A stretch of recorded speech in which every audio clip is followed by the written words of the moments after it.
I'm going to preface this by stating I'm an old school Killer Instinct fan. The original KI took so much of my money back in the day in the arcades, plus I bought it for my Super Nintendo.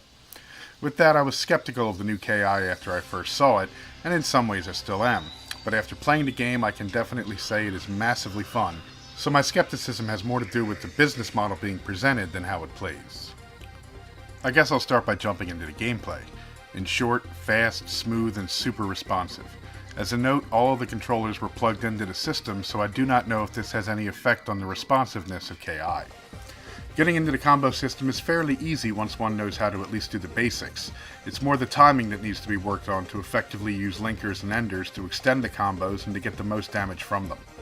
My first few games were pretty much regulated to 4 to 6 hit combos while I tried to get the timing down, but I eventually got to a 35-ish hit combo that did about 42% damage non-ultra.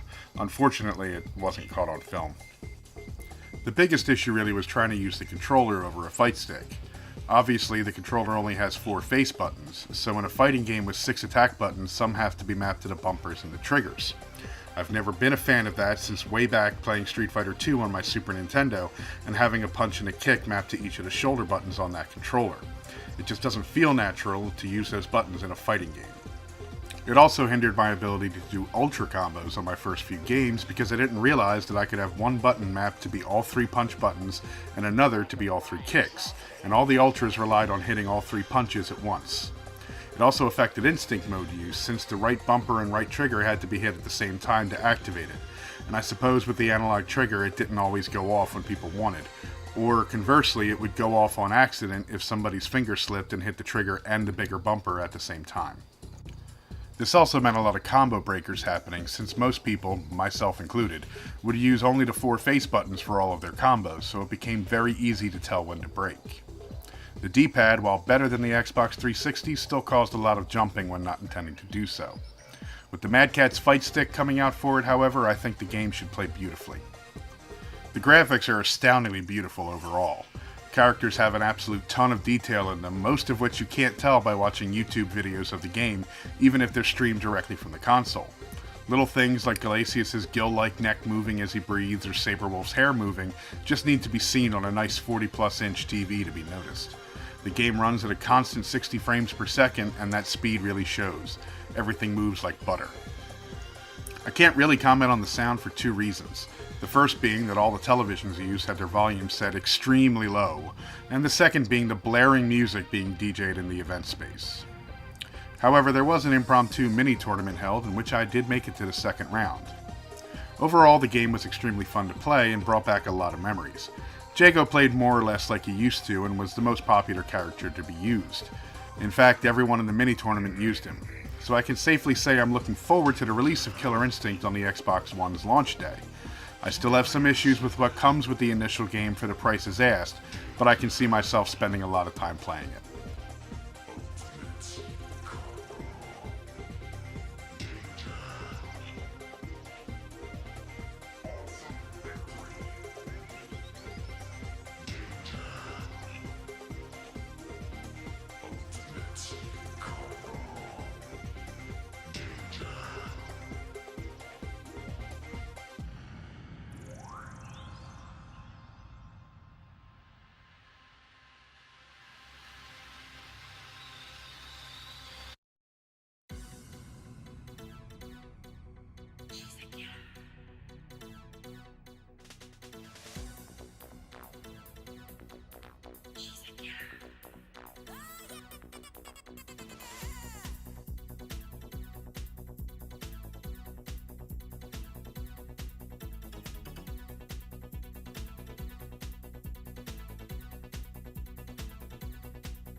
Ultra!